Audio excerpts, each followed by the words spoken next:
This is the Oklahoma City Board of Adjustment meeting for September 6, 2012, in the council chambers at 1:30 p.m.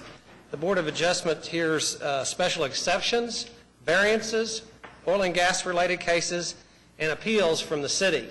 If you are not here for one of those matters, you may not want to stay because we have 22 items on an extended docket today, so it's going to take quite a while. And if you have some questions or doubts, you can ask Kathy if you are properly here.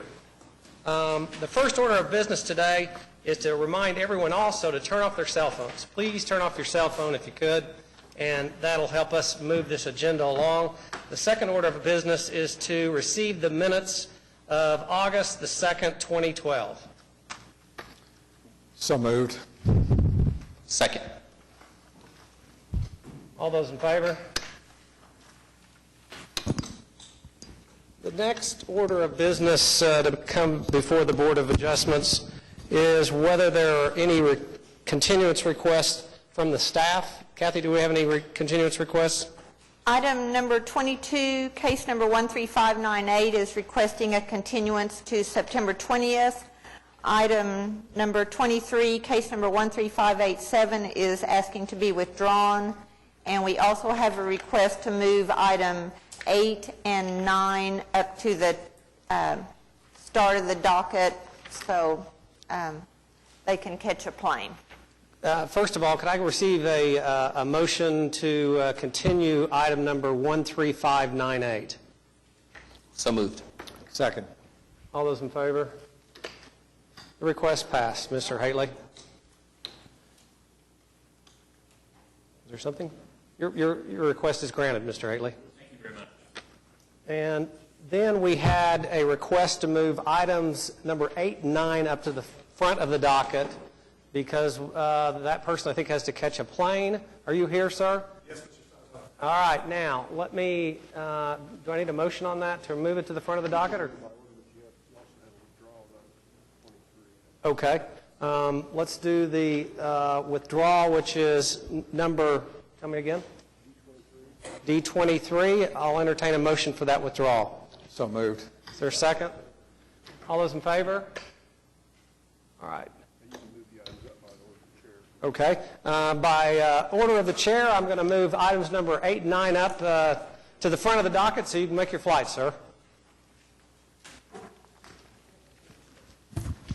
Michael Pate, Century Security Systems, LLC, out of Columbia, South Carolina. If you would present your application as to item number 8 at this time, that would be helpful, sir. Yes, sir. Mr. Chairman, we are proposing an electric security fence, battery-powered. This fence is placed approximately 12 inches inside the existing permitted fence on this particular piece of property. It operates on a pulsed type system, basically where the 12-volt battery amplifies a charge up to 7,000 volts over the course of about a second and a half. I release that energy after about a second and a half and actually do a check of the perimeter, measure that voltage on the way back. If it drops, I set the alarms off, notify the owner, verify the alarm. If it is an actuality alarm, and call the police. I think this is about the 9th or 10th time I've been up here in front of you folks. I really appreciate you letting me go first today. And I also like to thank Mr. Chambliss for thinking about amending the code so we don't have to do this anymore. I had a question. I drove down and looked at this property. It appears to me there's already an electronic fence on at least part of this property. I think this is an addition on this one. This guy's expanding this piece of property. Is that right, Kathy? I think it is.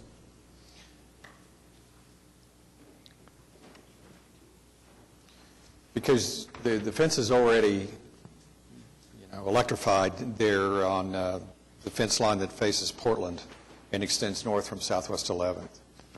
And I think even... I have no idea. I do not know. I think this is an addition. Basically, it's an addition onto an existing fence line and an expansion of that particular business, but to be quite frank, I really don't know. So this would go ahead and fill in the perimeter that perhaps isn't Yes, sir. electrified now. Mr. Pate, can you speak to the events that have precipitated the need for this fence for the variance? Most of the times, there's probably a burglary or a break-in. I don't really have the police records in front of me, but a lot of times, a lot of my customers, like UPS, FedEx, basically use this as a preemptive move to prevent that from happening in the first place. Go right ahead. I was going to say, and am I correct to presume that you all would have no objection to the security providing emergency access? No, sir. We've been providing emergency access on all these, the Knox box keys that are available, and we actually provide them to the local authorities, usually the fire department. Well, I'll move to approve the application. Second. We have a motion and a second. Would you please cast your votes? You're approved as to item number 8, and now we will continue with item number 9.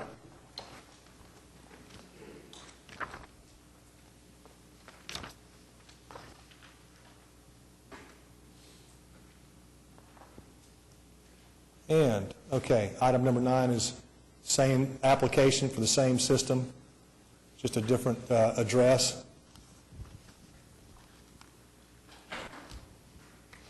And any particular concerns here that you care to address precipitated? No, sir, it's just basically the same type. Actually, that dotted line is a little out of line because it's supposed to be inside the parking lot. That dashed line is really not my fence. Mine is kind of back off the road, probably outside the parking lot on that one. I don't think you can see it from the road up there. And there have been no objections to this application, correct? No, sir, I've never had an objection since I've been here. Any questions from the board? Move to approve. Second. Please cast your vote. You're approved, sir. Have a nice flight home. Thank you. Thank you, Kathy.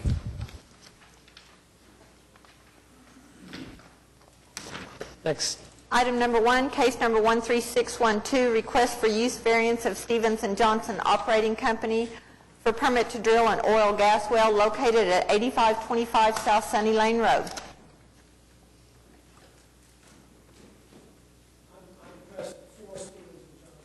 All right. Would you approach the podium and please state your full name for the record and your home address, sir? My name is Russell Walker.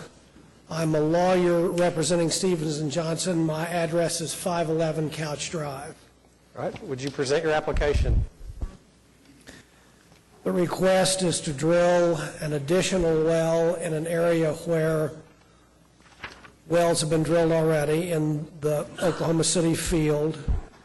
We have alleged in our application the reasons why the 4 criteria for the variance are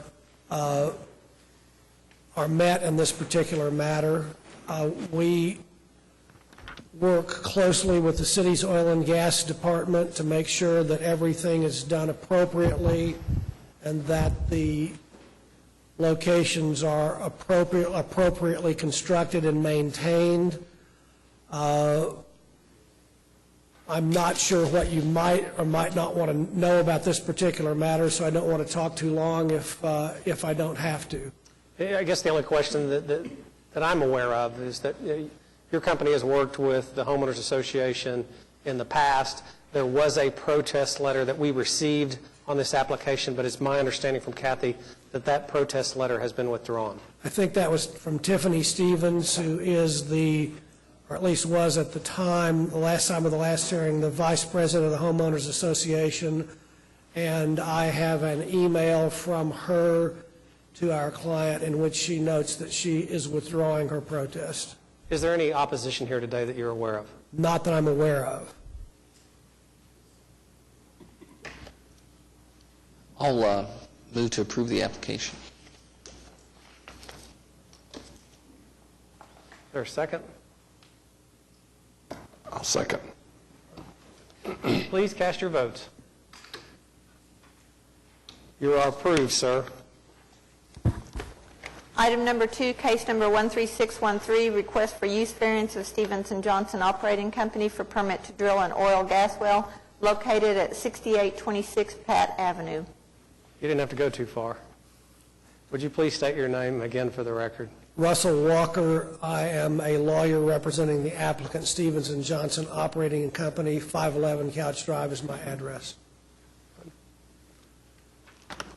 I could make the same remarks about this particular matter that I made about the previous matter. This application is related to two other applications which will follow it. Stevens & Johnson proposes to drill 3 wells from this one particular pad that they will construct. This is just in the next quarter section east of Crossroads Mall.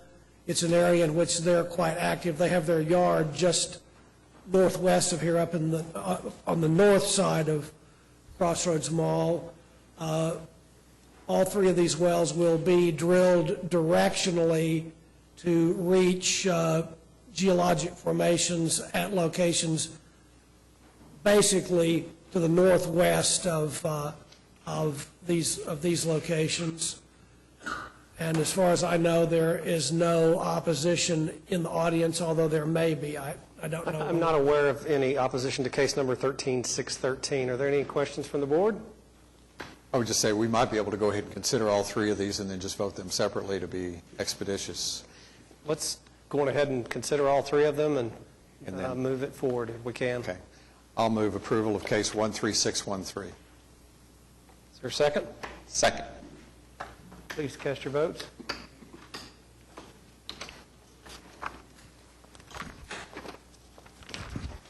I would move approval of case number 13614. Second. Okay, please cast your votes. Approved.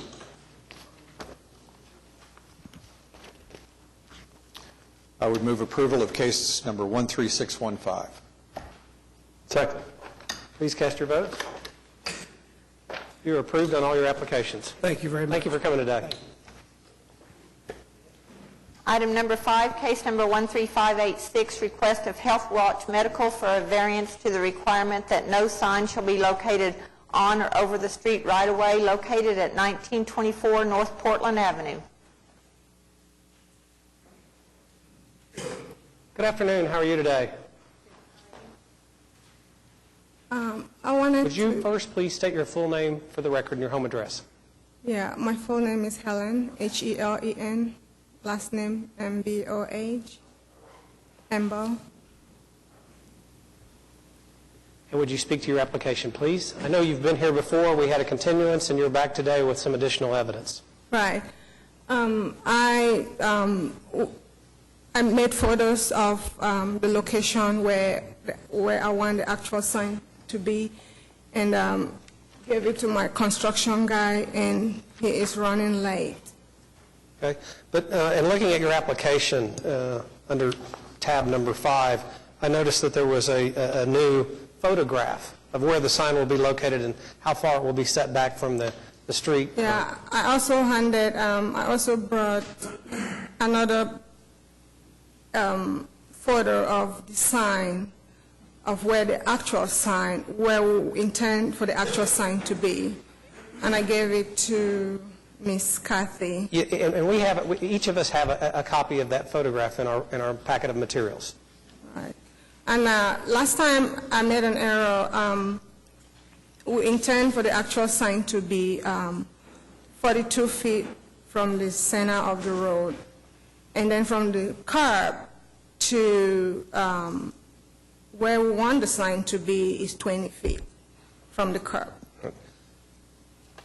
And I think the picture accurately displays that it sits back some distance from the road.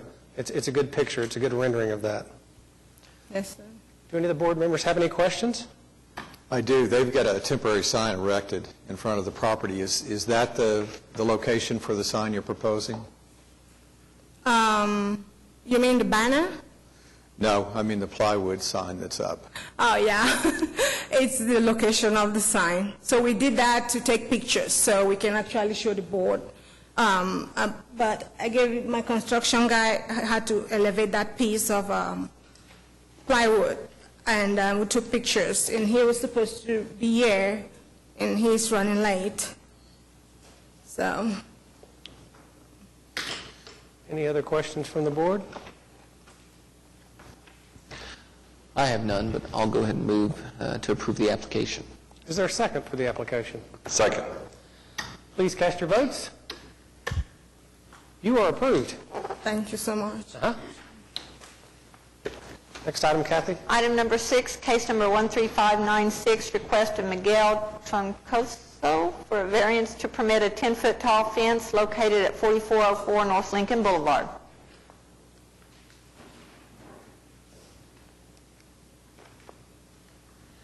How are you? Good, how are you? I'm Chris Wilson with Anderson House Construction, 1627 West Main. I'm here for Miguel. He's busy today. This is just to replace an existing fence after a renovation project we did there. And I don't believe there was a variance pulled on it before. Are you aware of anybody that's protesting this application? I am not, no, sir. Do any of the board members have any questions of this applicant? Make a motion to approve. Second. Please cast your votes. You are approved, sir. Thank you. Thank you. Item number 7, case number 13600, request of Oklahoma City Educare for a variance to the maximum number of permitted signs per street frontage located at 500 Southeast Grand Boulevard. Mr. Chairman, if I may, I need to recuse myself. I'm on the board of directors for Sunbeam, which is a managing partner of Educare. We'll let you go outside, and we'll call you back when this is finished. Thank you. Would you please state your full name for the record and your home address, sir? I'm Ray Beachy. I am the president of Oklahoma City Educare School. My home address is 6804 Blue Spruce Court here in Oklahoma City. I come seeking a variance to the sign ordinance as it creates an unnecessary hardship by not allowing us to erect a sign in front of our building between the curb on Grand Boulevard and the front curb of our parking lot. There's about 45 feet there. We would like to erect this sign up close to the parking lot, very clear of the sanitary sewer line that sets back about 20 feet from the curb. We're a school. Other schools, especially those in the Oklahoma City Public Schools, have had the opportunity to erect signage similar to this. We used their model in creating this sign.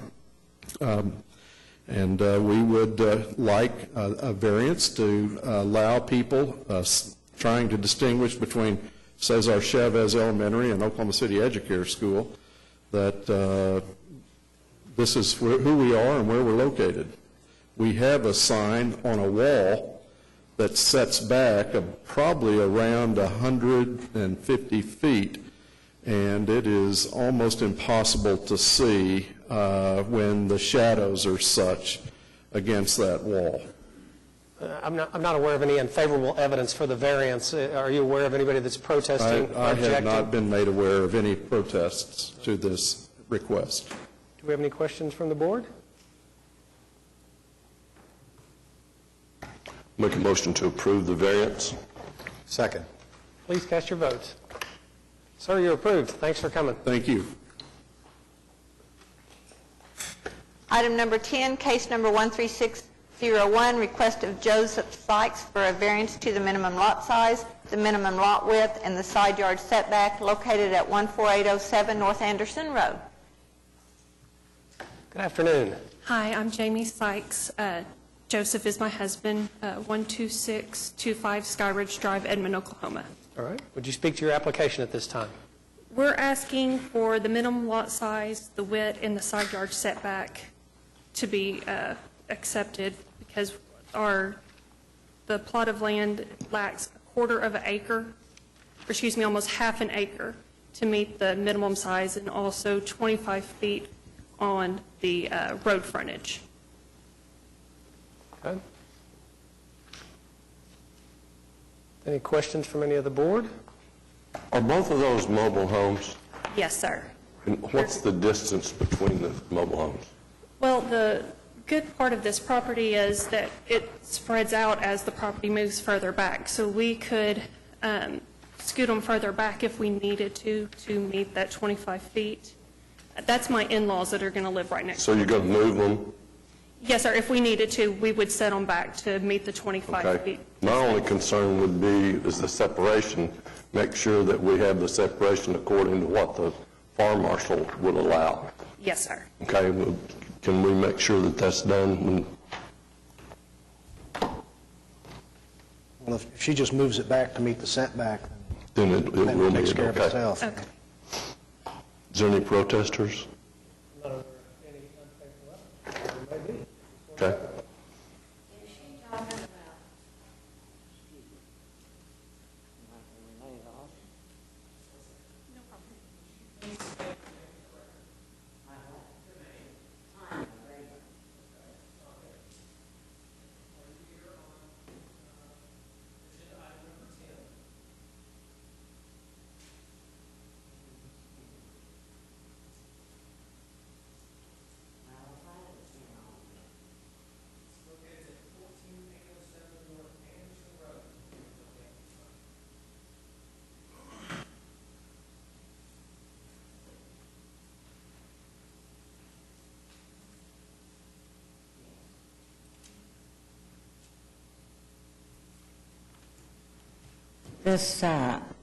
My name is Tanya Rabin, and this 13601,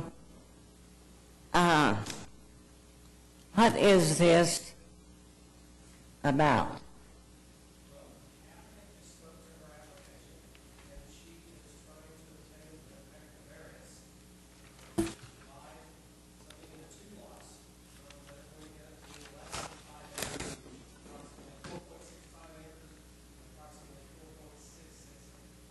That's mine.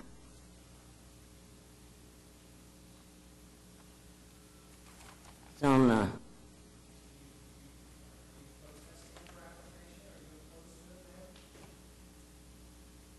Is she trying to come on over on my land?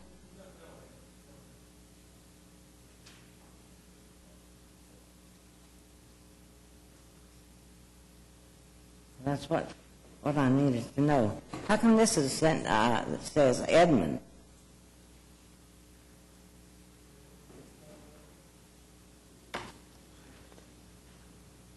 Edmond is, the city limits is northeast 150th Street.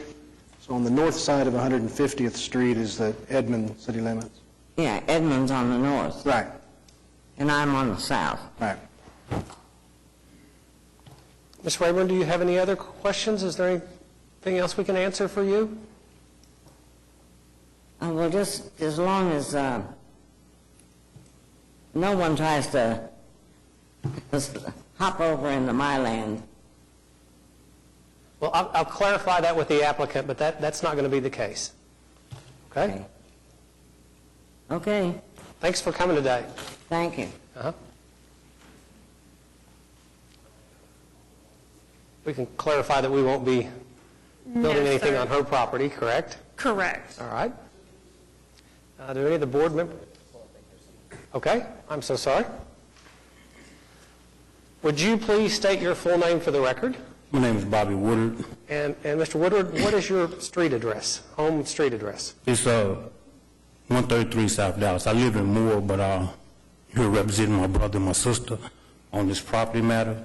They live at 1500 Northeast 150th, which is right down the street from where she's trying to move. Okay. What it is we're opposing the lot size because if they come in, it's already set for a 5-acre lot. That anybody comes out there, you want to buy or sell, you have to sell within a 5-acre lot.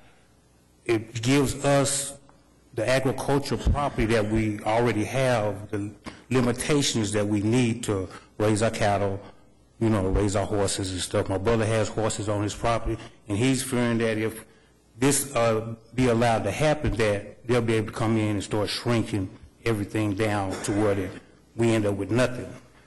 Okay. So that's why we're here. All right. Do you have any questions? Do you have any other issues you want addressed today? Any objections that you want to state on the record before the board makes a decision? Other than just, we here just don't want the lot size to be shrunk past what it's already, the standard is already set. at the 5 acre lot. And And you according to this, is, in my understanding is they're wanting to take a smaller lot and cut it up into an even smaller lot. And you understand that the two lots that they're requesting, the size, one is 4.65 acres and the other is 4.66 acres. You Yes. understand that? Yes. All right, sir. Uh, Well, thank you very much for coming today. We appreciate your time.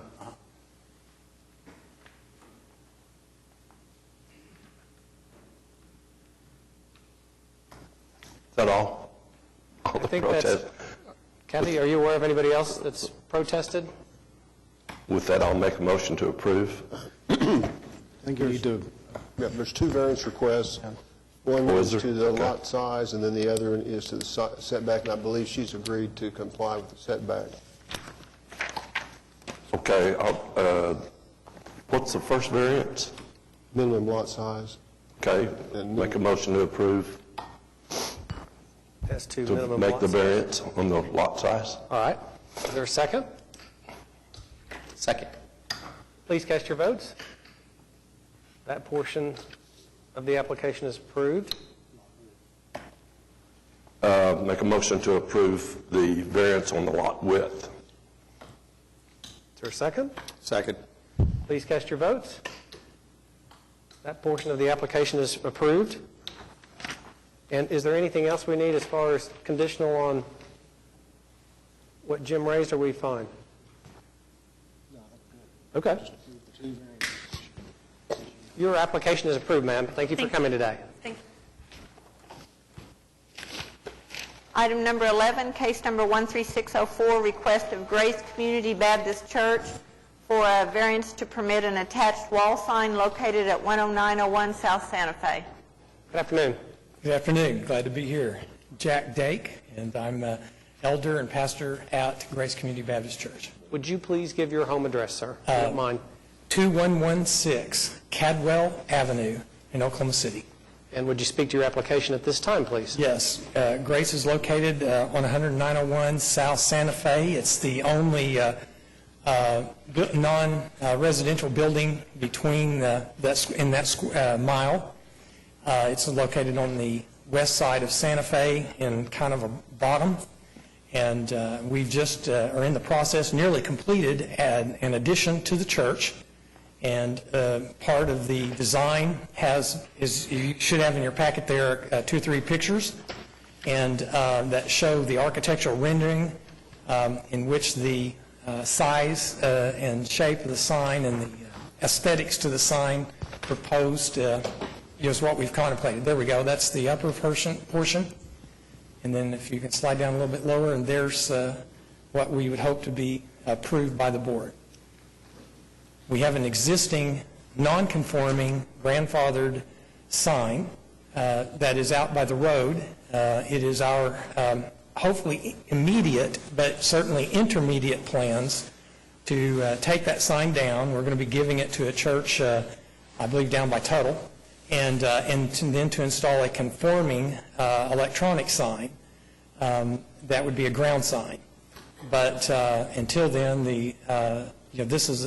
we're asking for the variance for this wall sign to make the church more easily recognizable when you go down the road to know what it is. It's the precast building like that is a building that's commonly used on all kinds of construction and for all kinds of businesses and things like that. So that's another thing to make it more recognizable first as a church and as to which church.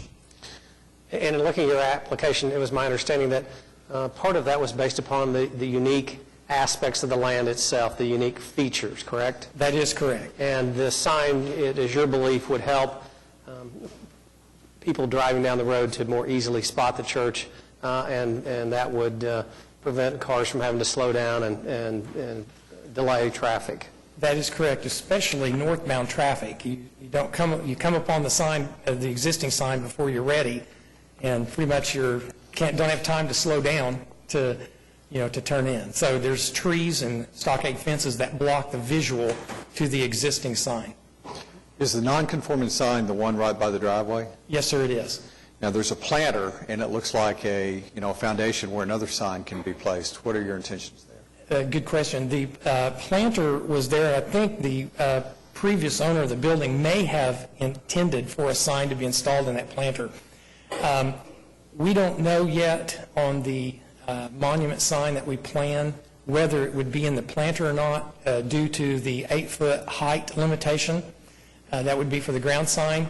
However, and also due to the proximity to the city right-of-way, and whether the sign would have to fit into the planter or could it fit in front. And then, of course, there's the aesthetic portion of it. It might look better in the planter, it might look better in the front. That detail, is to be dealt with when we get the money to get to that point and make those decisions. The non-conforming sign is the one by the driveway. The non-conforming sign is grandfathered in as, by the driveway. It was a permitted sign when it was installed. And are you aware of any objections to your application? I'm aware of no objections. One thing I would note, too, in the application, it asks us to address the ground sign, and that is not a part of this application. So, correct me if I'm wrong, but that would be beyond what we would consider today. The only consideration for us is whether we allow the lettering on the building. I think that's correct. Am I correct? Okay. But if we allow the lettering on the building, that does nothing about the non-conforming sign. It can actually stay at this point. Am I correct? That's correct. And they could replace it with a conforming freestanding sign. And then the planter and the monument that are there, if they wanted to do something with that, it would be a separate issue also. Right. It appears to me it doesn't give you great signage because it faces east and runs parallel with the street. And actually, there's a vacant lot to the south side of this church, so when you're northbound, you actually have better visibility than you do when you're southbound. They've got 2 trees on their property that do obstruct the view somewhat when you're headed south from the north. That's a large property that actually has a house on it on the far west side, but of course down by Santa Fe it is vacant there. So, any other questions from any of the board members? I'll entertain a motion as to this application. I move to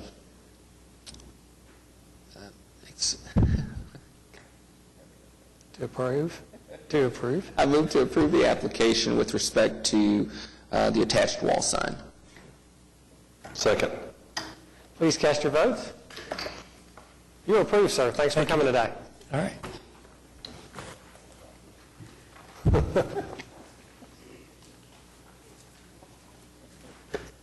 Item number 12, case number 13605, request of Robert and Denise Bradley for a variance to permit a detached accessory building located forward of the rear wall of the main structure, located at 14803 Remington Way.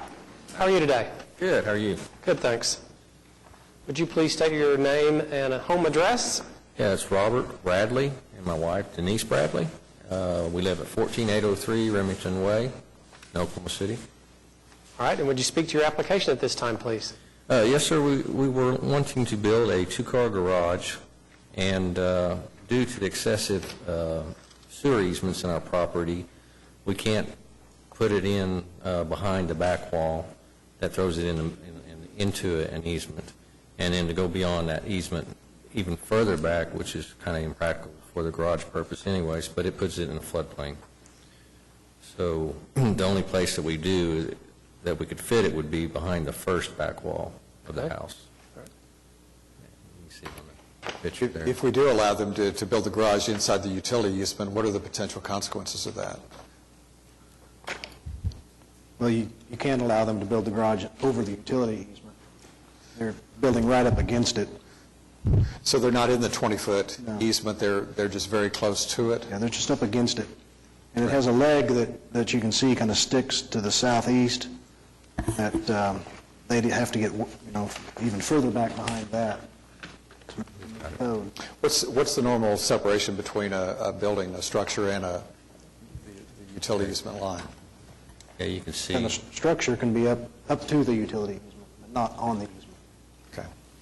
Yeah, I guess the ordinance says that it has to be behind the first rear wall of the house, which would be, or the rear wall of the house. It can't be built any closer than the rear wall of the house. And so you can see the back corner of the house there. It wouldn't fit there where all the utility easements would be. In your lot, about a 3-acre lot or somewhere along in that Yeah, neighborhood? 2.25 or 2. 2.5. Yeah. Yeah. And the back part of it pretty much is in the floodplain, too. Sure, Yeah. it backs up to Buff Creek. Fossil Creek. Yeah.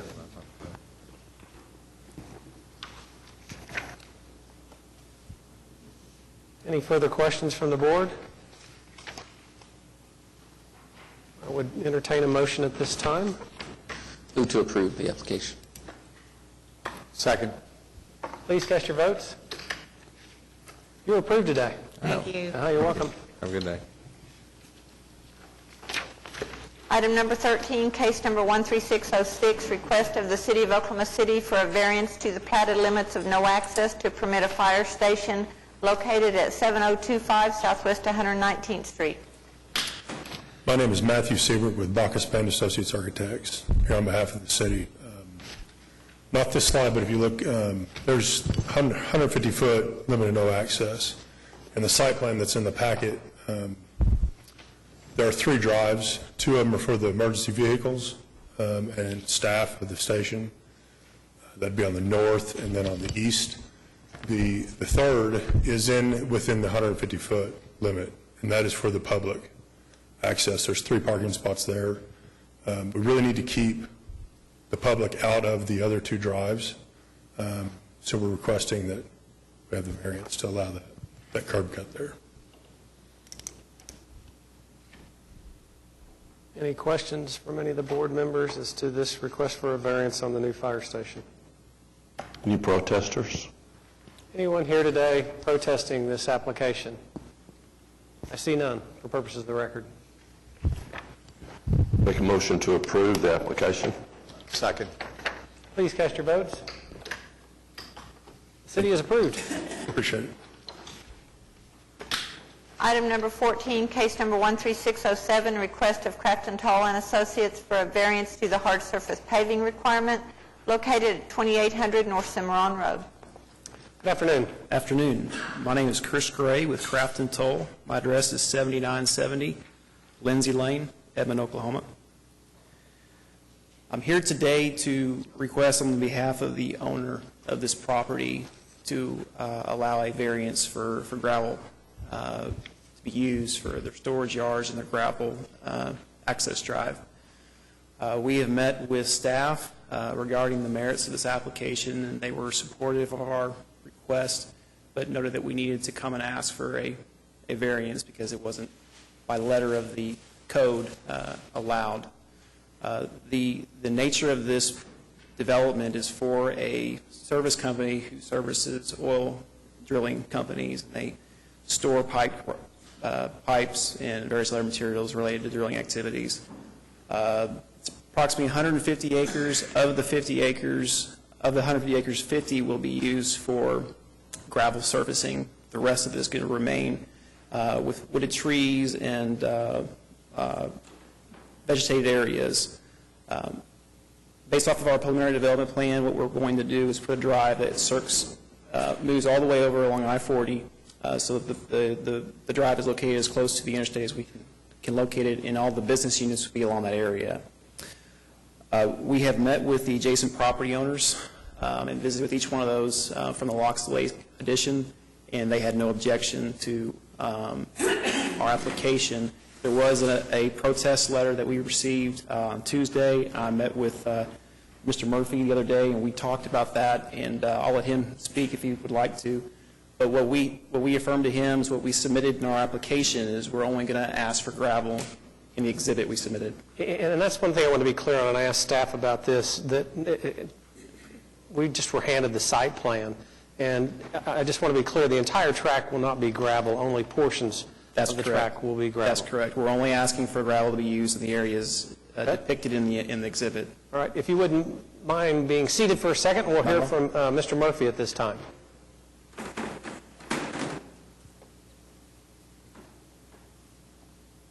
How are you today? My name is John Murphy, and my address is 2601 Lost Lake Lane. And Actually, my property is right there where it makes a left-hand or a vertical move on the road. Just to the south of that is about 500 foot from the actual property line that they're talking about. And when I got the information that this was going in, it said that there was going to be 200 foot of asphalt, and that was on the entrance to the property that they were developing, and just a short amount of gravel would be for the rest of it. And that's not what it is. When this gentleman came out to the house the other day, he emailed me a more detailed copy of what the actual development site is going to be, and he commented that in the future they were going to do pave all of that, and they were just doing this gravel to get a good solid base. And I told him, I said, in the future you can do whatever you want to do, but I said up until that point you've got to adhere to this restriction for this property. And if they can't adhere to the restriction, they should get another property or figured out that that's what the restriction was before they bought it. And it's just the noise and the dust and everything else. I told him, I said, stand here just for a second. I said, what do you hear? He goes, nothing. I said, that's right. That's what's here, nothing. And I said, that's the reason I built this place. So, you know, I'm just trying to protect my property to keep its value up and not be bounded up to a oil field equipment repair. And that's my complaint, and I make a motion that they reject this application for variance. And I just want you to be clear, I don't think we're here, we have the jurisdiction to deal with a noise issue that's non-existent. Well, it's the dust, actually. I sent a letter to... And I've read your letter. Okay. And what I wanted to be clear on is the proximity of your house to the area, an area that's going to be graveled, and I'm still not clear on that. Is the board clear on that? Can you help us out with that? All right, look down at the layout of the properties. Over on the left-hand side, there you go, right there. Come down a little, that's my property right there. All right, and then can Crafton Toll kind of show us the proximity from his property to what's going to be graveled, please?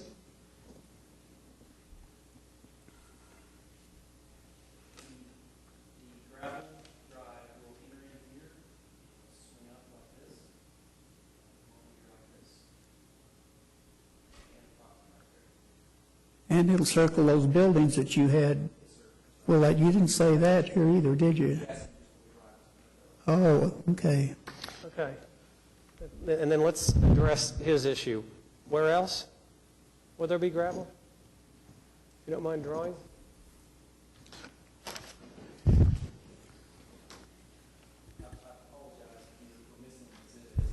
Okay.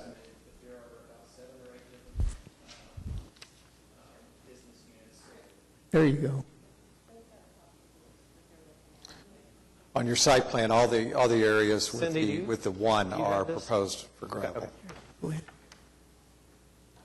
I'm sorry, I didn't hear you. On your site map, the areas identified one Okay. are all your gravel services, your proposed gravel services. With that in our hands, how close is his house to the nearest one that has gravel?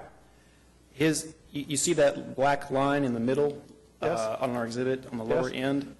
He's to the east of that and about 500 feet south of there, so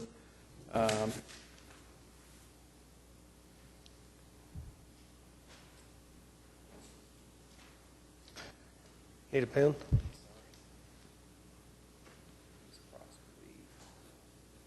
Okay. And then okay, put a star on that. And then would you mind just putting a circle where the nearest gravel is in your mind? Just circling it. Okay. Thank you. I think the concern over gravel dust and you know, for the property owner is very legitimate, and I think, you know, it's incumbent on the applicant to address that concern. The noise of the business that operates there is beyond our consideration today, but I think the gravel dust is a legitimate concern for him. I do not know, you know, gravel or gravel terminology well, but I know that there's some gravels that generate more dust when you know, driven over than others, and perhaps that's something that could be considered as a gravel surface perhaps that doesn't generate that kind of dust, but I think it's a legitimate concern. And if you're prepared to speak to that today, that's great. If you're not, you can seek a continuance and come back and present that to us at the next meeting if you like. It's just however you would like to proceed at this time. Sure. Well, I'm okay talking to that point. The intent of our application is to come in with a 1.5 to 2 inch size aggregate that is commonly used for preparation of roads. And the applicant would prefer to come in with asphalt, but he's been in this business long enough to know that if you don't have a good compacted base, you're going to be repairing your asphalt road in a couple of years. So he's just trying to make good business sense, and let's go ahead and get the road to be able to compact to a good suitable area, and then we come in and asphalt it, so we're not having to repair it for another 15 or 20 years. So that's the thinking, the timeline process. I did have the opportunity to speak with the property owners directly adjacent to the property, and they had the same concerns about the gravel and dust, and I explained to them that the location of the drive and the location of each of the storage yards were sufficiently far away from them, and they were glad to hear that the trees were going to remain and a lot of the vegetation was going to remain, and they were able to see, as we saw it, as that's going to be a very sufficient amount of distance for whatever dust that might be generated to dissipate and to settle in, and they shouldn't experience any noticeable difference. So you believe that the existing vegetation will mitigate those concerns? Yes. Yes, I do. Yes, I do. But are you willing, let's say if at some point, would you be willing, again, I understand if you can't speak to this as well, but would you be willing to take further or additional measures in order to ensure that in the event that, let's say after a few months, you discover or you receive complaints? Yeah. You know, the theme of our conversations with the property owners is they want to be good neighbors, and they want to have a good neighbor, and that's the intentions of my client. And they're already talking. They've had conversations with the Kennedys, who are the president of the HOA for the neighborhood.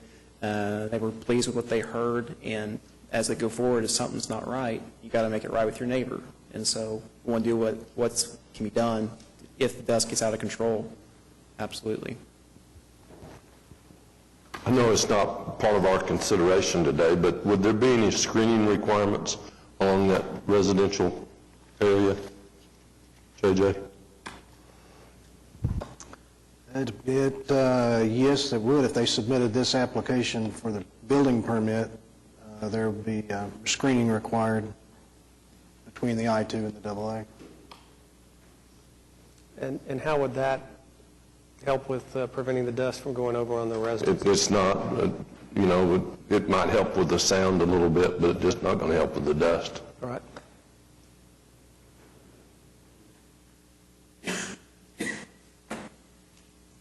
If we're going to consider the gravel and approving it, is there any way we could specify in the order the type of gravel or the type of surface so that we have some assurance that we're doing everything we can to minimize generation of dust? I just don't know the terminology, and I don't know the types of gravel, and perhaps staff could. You can require watering as needed to control dust. Yes, sir.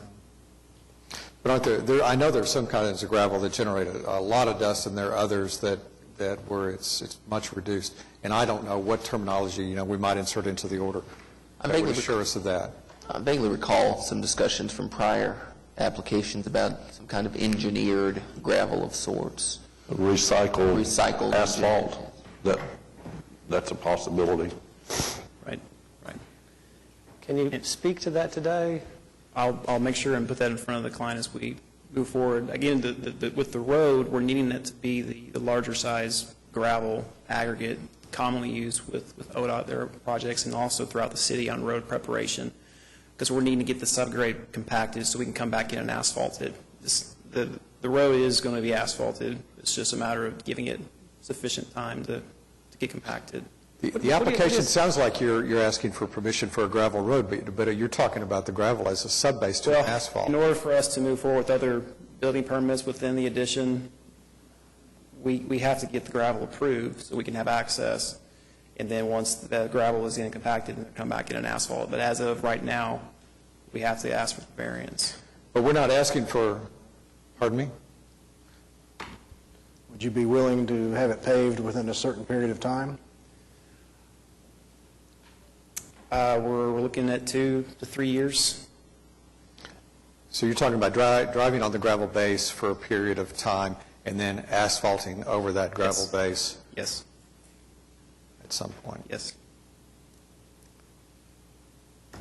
I think I'd be more comfortable if you would come back and specify what kind of gravel you're going to use, as he was indicating, and it would be my desire to see something like recycled asphalt. I'm not sure exactly what you call it. Asphalt. And then there's other products out there too that would eliminate a lot of the dust and still do your compacting for your asphalt in the future. And it would be my suggestion, if you're willing to do that, is to come back in a couple of weeks and give us some ideas of what you can use to eliminate some of that. That's fair. And also that you continue, I think, to communicate with the homeowners in the area. I think that's so important. And I think that based on what you've said today, that you all are, you understand the importance of being good neighbors. And so I think that would really facilitate, the process moving forward. I guess, there's 2 or 3 things. There's the type of material, there's the period of time, and there is whether, I think Jim mentioned watering periodically to keep the dust down. And those are things you probably just need to talk to your client about and see if they're comfortable with that. And we're not trying to delay the project. We just want to keep everybody happy. Understand. All right. Yeah, with that, I'd like to request a continuance. All right. To September the 20th, be acceptable? Yes. Is there a motion? I'll make that motion. Good. All right. Please cast your vote. Thank you. You're granted a continuance until September. Thank you. We might advise Mr. Murphy, too, that... Okay, all right. Mr. Murphy, we'll see you in September. Thanks for coming today. Item number 15, case number 13608, request of Robert Schwab for a variance to permit a single-family residence encroaching the 40-foot platted front building line located at 4001 Huntington Parkway. My name's Robert Schwab, and my address of residence is 213 West Glen Haven Drive, Midwest City 73110. Yes, sir. I request a variance to permit the encroachment of a single-family residential foundation over the 40-foot building line, setback line, on the platted Block 2, Lot 42 of Huntington Addition at 4001 Huntington Parkway. And it's my understanding, sir, that there is an existing building permit for this residence. Yes, sir, correct? there is. Are there any questions from the board about this application today? I would entertain a motion at this time. Move to approve. Second. Please cast your votes. You're approved, sir. Thanks for coming. Item number 16, case number 13609, request of Jackie Pemberton for a variance to the minimum 300-foot right-of-way width requirement for automotive sales with residential zoning located directly across the street, located at 304 Southeast 59th Street. Hello. Good afternoon. My name is George Washington, and I'm located at 2428 Southwest 99th Street. And I'm here today representing Mr. Jackie Pemberton on his request for relief for the requirement of the 300-foot right-of-way requirement for automobile sales across from residential zoning. Mr. Pemberton is proposing a internet auto sales, and he is, for those of you that have been by his place at 304 Southeast 59th, there will be no banners, there will be no balloons waving or anything. What you see is what will be there. He has room for 6 to 8 cars that he will park inside the building, which is a 60 by 80 metal building. The only time there will be any cars outside of the building is when people come to pick them up, or else he's receiving a shipment of cars to replace the ones that he's already sold. So if you've seen the building, there will be no cars parked outside, there will be no sales, there will be no showroom. It's my understanding from talking to staff that it would be limited in number, the number of automobiles. Yes, 6 to 8 is all he can get back in the back. And then there would not be automobiles sitting outside overnight, is that? No automobiles overnight. All right, so do you agree with that? Yes. If we were to approve this variance request, do we have any enforcement, powers if after the variance is approved and cars begin to show up, or, that front little parking space begins to fill up with cars, is there any recourse at that point? You can condition your motion on the fact that no vehicles will be allowed outside the building after hours, whatever. And then if that doesn't occur, then he can be cited for violation of the board's order. He has no problem with agreeing to that. I guess we could also make it conditional for a period of time to have them come back and to revisit the subject, correct?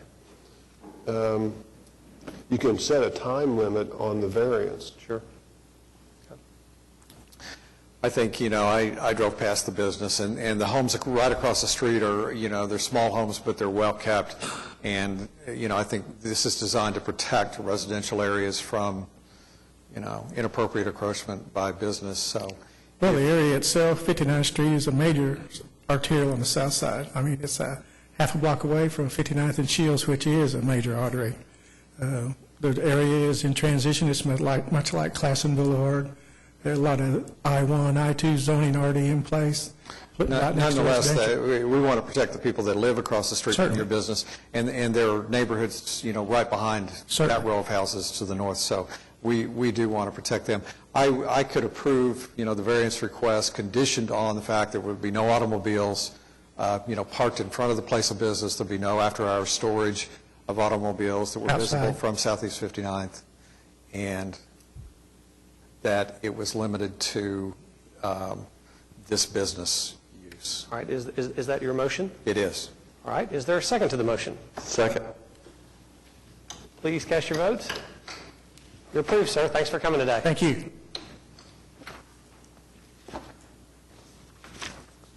Item number 17, case number 13610, request of Mark and Gina Ferguson for a variance to the side yard setback to permit a swimming pool located at 3401 Northwest 21st Street. Hello. Hello. Could you please state your full name for the record and your home address? Yeah, I'm Mark Ferguson, and this is my wife Gina, and we live at 3401 Northwest 21st Street. All right. Would you speak to your application at this time, please? Yes, we're asking for a variance to the 15-foot setback from Woodward Avenue for the installation of an in-ground swimming pool. The reason we feel this is legitimate is because the swimming pool will be built entirely within the confines of the existing structures. So again, our home was built 80 years ago, already within that 15-foot setback. So the swimming pool will be entirely within the confines of structures already on the yard. It will have no impact on neighbors. In terms of the utility easement, we are greater than 20 feet away where the proposed pool is, greater than 20 feet away from the city utilities that run along Woodward Avenue, so they would impose no problems there. And that's basically the basis. We have talked to our neighborhood association, who's in support of the variance as well. That was going to be my question. Are any of your neighbors in opposition to this application? Not that we're aware of. Are there any questions from the board concerning this application? If there are none, I would entertain a motion. Move to approve. Second. Please cast your votes. Enjoy your pool. Thank you. Item number 18, case number 13616, request of U.S. Foods for a variance to permit a building with exposed exterior metal located at 515 West I-240 Service Road. Good afternoon, sir. Hello, Mr. Chairman, members of the board. My name is Dennis Box, 522 Colcord Drive. It's a pleasure to be here. To my right, I've got Fred DeMay, and then next to him is Craig McDougall. Fred is stationed out of Chicago, home residence Toronto, came up from North Carolina today, and Craig's out of Dallas and came up for U.S. Foods. As I'm sure Mr. Allen is aware, the ordinance that's in play was an ordinance that came into play probably 5 to 7 years ago, and it was put into play to prevent what you would your standard industrial building, that would just be metal siding. U.S. Foods has embarked on a process where they are in the retail business also with some of their smaller stores. I had the opportunity, along with both Fred and Craig, to meet with the staff, and This is a piece of property, 515 West I-240, used to be Ultimate Electronics. And what U.S. Foods has done is decided that they want to have a uniform standard around the country. And they will be building these in several states. And it will incorporate the inside and the outside look. And the outside look is what's being shown on your screen as we view it. It's architectural steel, and that's the design, so it really doesn't comport with what the ordinance was trying to prohibit. Fred is here to answer any questions if you have any in regard to the construction. If not, we would ask for your approval. And it's just decorative in nature. It's to develop a theme or some marketing component, the design. That is correct. And as you can tell by the exhibit, in this case, we've got tilt-up prefab concrete, and all we're going to do is take these two components. This would be allowed by right under the ordinance. These two components will cover the tilt-up concrete, and as you indicated, it will provide a aesthetic feature for consistency. Any questions from the board? I agree. You know, the ordinance is designed to protect against a lot of metal siding around the city, but we see more and more cases of architectural metals in school design, car dealerships, and so forth and so on. So I see no reason not to approve the variance request. I'd make a motion to approve. Is there a second? Please cast your votes. You're approved today. Thanks for coming. Thank you very much. Item number 19, case number 13617, request of DW Converse for a variance to permit a single-family residence encroaching the 25-foot platted front building line located at 208 North Willowwood Drive. How are you today? Fine. Board members, Counselor, DW Converse, I'm asking you guys to look at this and just approve it. This was built back in 2000. The recent owner that purchased this became aware of this problem, and it's been a problem with financing. They're asking you to set this aside so we can get on with this project. I have a question for others on the board or staff is, how does this happen that you've got a home that's built 12 or 13 years ago? I mean, there's a survey at closing, right? Should be. What's the question, sir? I'm really asking us a question is, you know, how do we get 12 or 13 years down the road and only find out now? Because there should have been a survey as part of the closing, and this should have been detected long ago. If I could, let me address that. I think the survey you typically get when you buy a home is not really a survey. It's called a mortgage inspection. Basically, it's just a snapshot in time. They go out there. They don't really measure anything. They might take a measure on the house, but they don't look at property corners. This survey was to be a pin survey, which is you actually go out and locate the corners, which I did. And I can give you a couple reasons how I think it happened. When they built the home, they looked down the street, and the builder just pulled back and lined in with the existing home that's on the other side of the plat. Was it seeking financing or refinancing that triggered this survey?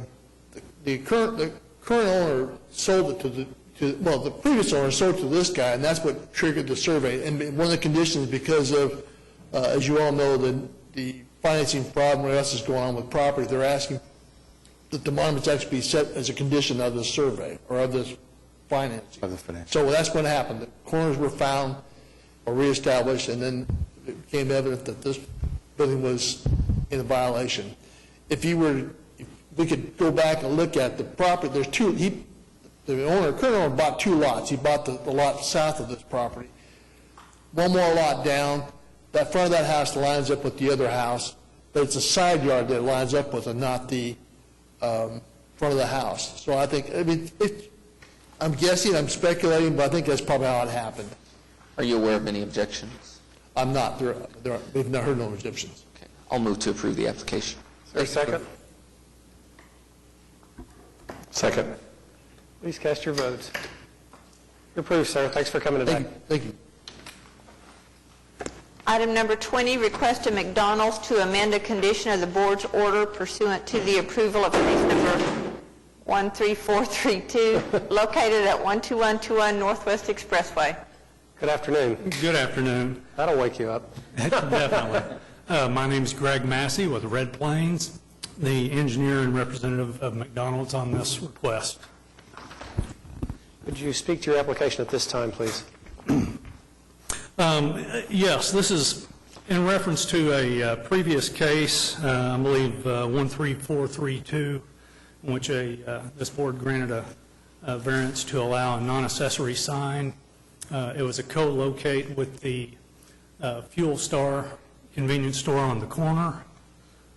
Since the time of that approval, the 25 acres behind the C-store was rezoned. As a part of that rezoning, there were some additional signage that was granted that would allow out parcel development to have one small monument sign per out parcel.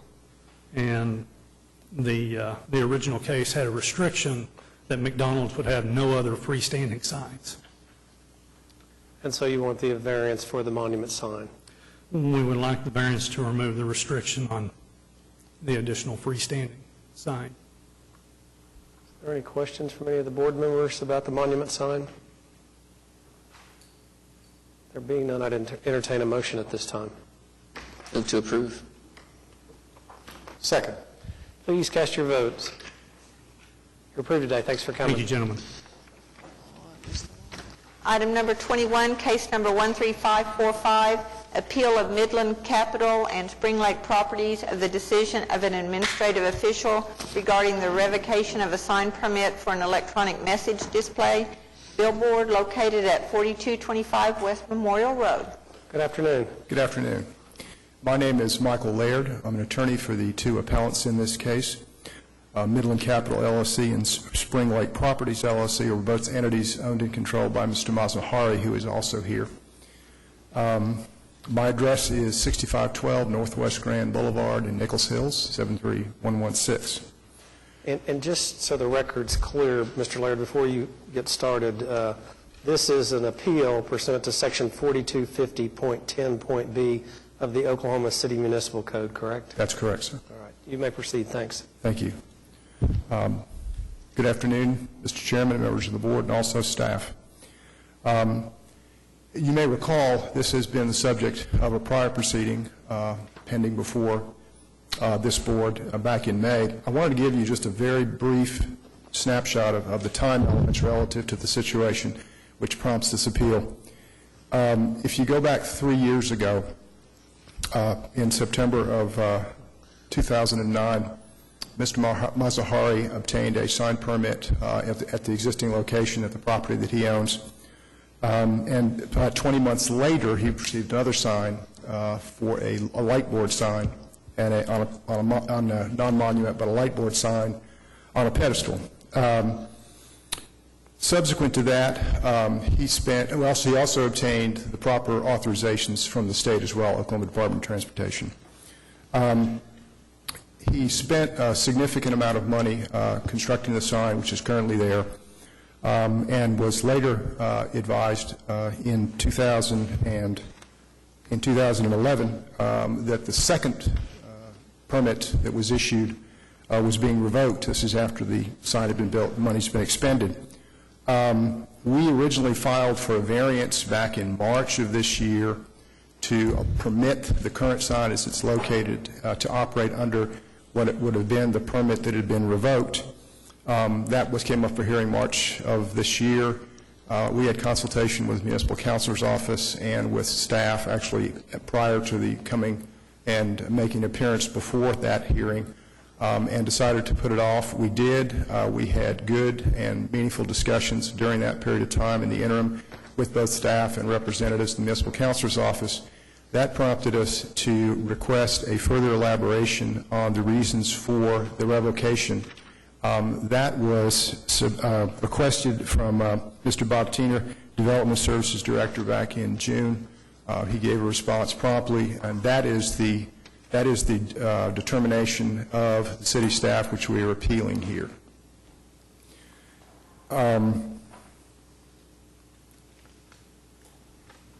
Essentially, there are four things I really want to emphasize here. More than anything else, given the amount of time that's involved in the fact that significant commitments have been made financially by the applicants, appellants here, this really is, I think, in my mind, as much as a legal issue, it is an issue of fairness, I think, and equity.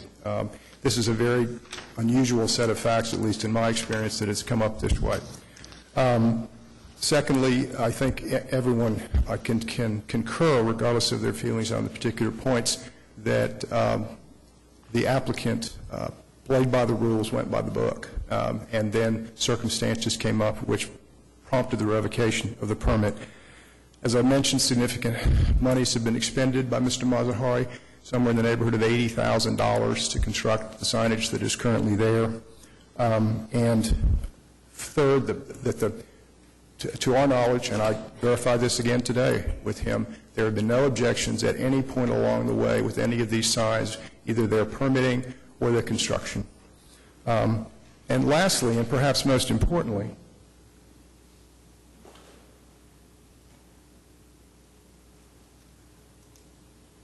I know in my experience with signage before like this, it's very important for the city to be concerned about the impact on the neighborhood and the surrounding areas, and we certainly understand that completely. But what I'd like to do is simply pass out a photograph here and shows how significant a stakeholder, Mr. Mazahari, and the entities he owns and controls and the ownership around the sign.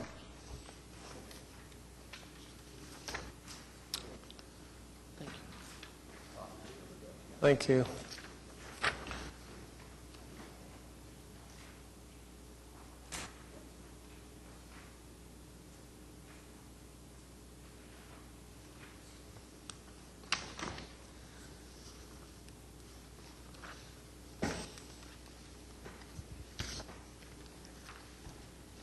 So really, in summary, I would just move that the board grant the appeal, and basically provide for the reinstatement of the second sign permit that was issued last summer, or summer before this passed, in 2011.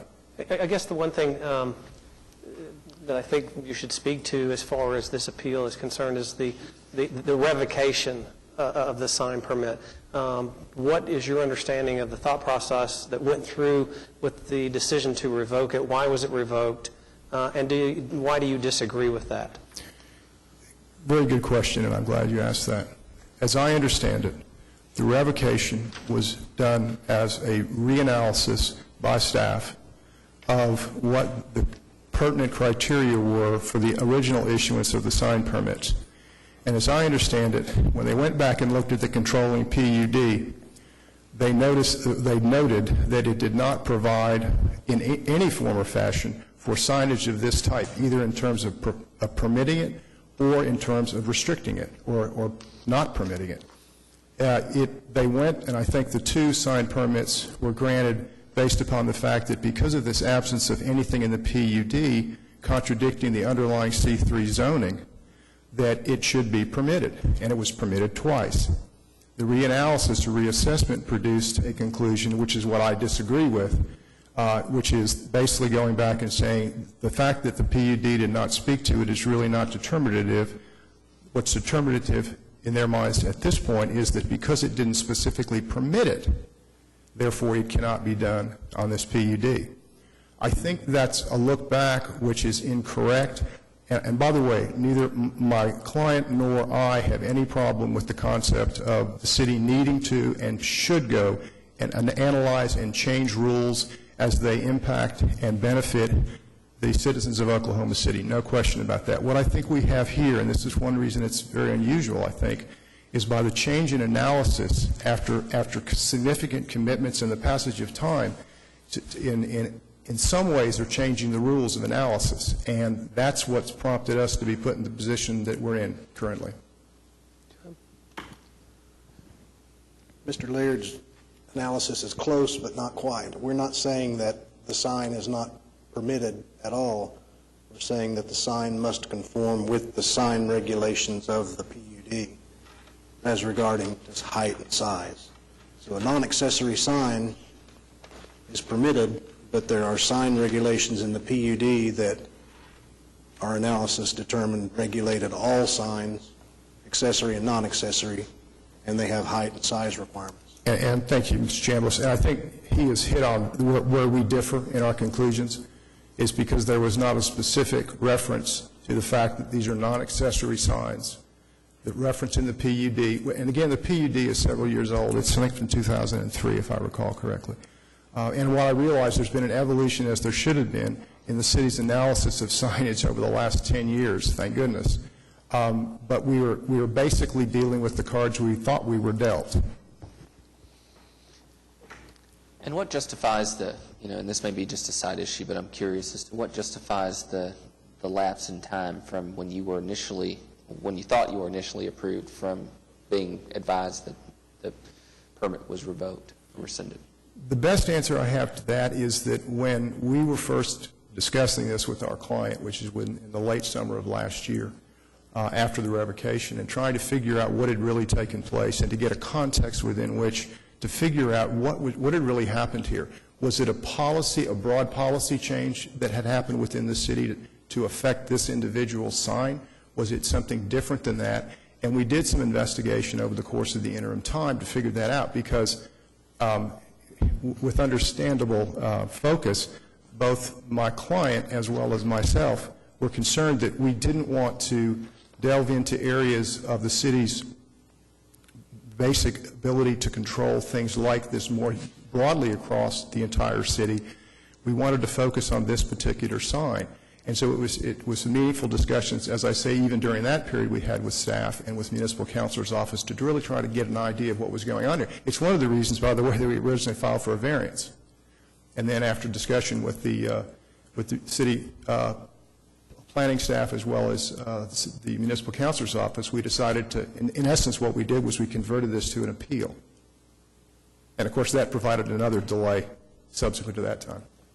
And I guess just for purposes of the record, to make sure we're totally clear on this, the issue comes down to a height and size requirement pursuant to Section 11.1 of the PUD-1198. Do you agree with that or disagree? I agree. That's I think, the juxtaposition of what I think both Mr. Chambliss and I can certainly agree on is that's really what we're talking about. It's the interpretation of that provision. Okay.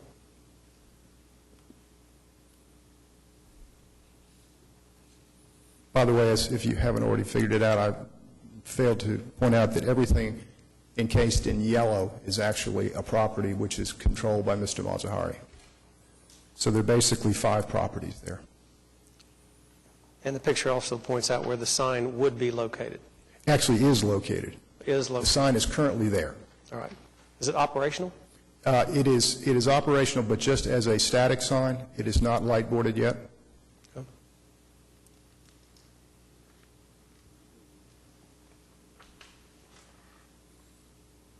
Does the board have any other questions of Mr. Laird or his client? Or for that matter, any questions of JJ? I mean, JJ, do you agree it also comes down to Section 11.1, and that's what the city based its decision on? Yeah, absolutely. I think what happened is the city initially issued the permits assuming that this language referred to accessory signs. And since non-accessory signs were not mentioned in the PUD, that it would revert back to the C3 regs, which would allow the sign that they issued the permit for. And just for the benefit of everyone, however the board votes and determines this, we do have as part of the record Section 11.1, correct? Yes. Okay. By the way, if I might just clarify something for the record so that there's not any confusion, or my error actually, I think I noted that the PUD in question here was actually 2003. It was not. It was filed and approved in 2006. Okay.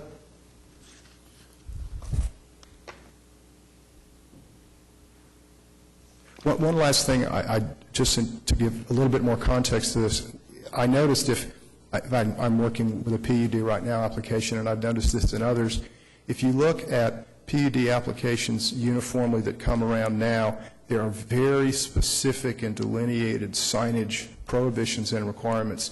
It's not anything that I've seen. Now, there may be, but I've not seen them as brief and non-broad as what we have in the current one we're dealing with here. And you agree that the Board of Adjustments, as it sits in this appellate role, has the right to affirm the decision of the city, reverse it, or modify it in some form or fashion, Yes, I do. correct? Absolutely, Mr. Chairman. Is there any other questions, any other issues that need to be addressed by the board at this time? Do I have a motion from the Board of Adjustments to affirm, reverse, or modify this decision?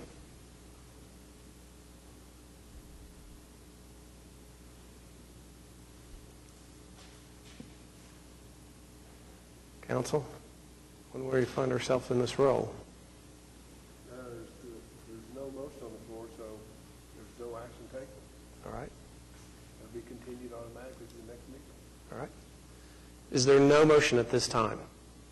I'm going to make a suggestion. Okay. When you bring this back, will you give us what you're asking for and what the city has, the city ordinance has called for, with dimensions and so on and so forth, so we know exactly what we're working with? As far as the physical aspects of the signage That's involved, correct. Just a picture of it as it exists Yes. today? certainly, we could do that. For That'd be fine. purposes of the record and for purposes of this appeal, I will note that there was not a motion made, and on the advice of council, we will continue this until the September meeting, which is September 20th? September 20th, 2012 of next month. Okay. And we appreciate you both being here today, and we'll see you on September 20th. Thank you very much, I appreciate it.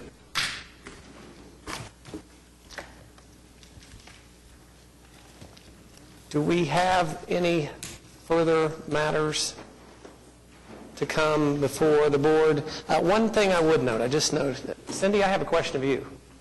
Rumor has it that it's your birthday today. Is that true?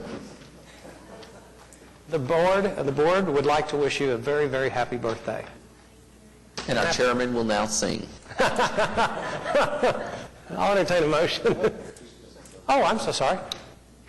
I did not get here in time to hit my mark I'm number 5. I'm case number 5. If I'd like the opportunity to present that if I can. I think case number 5 was approved. You did a great job. It was approved. I did not know that. My partner got it approved without me here with all the information. You were very concise. Thank you. Thank you. I'll entertain a motion to adjourn. So moved. Second. All in favor? We are adjourned.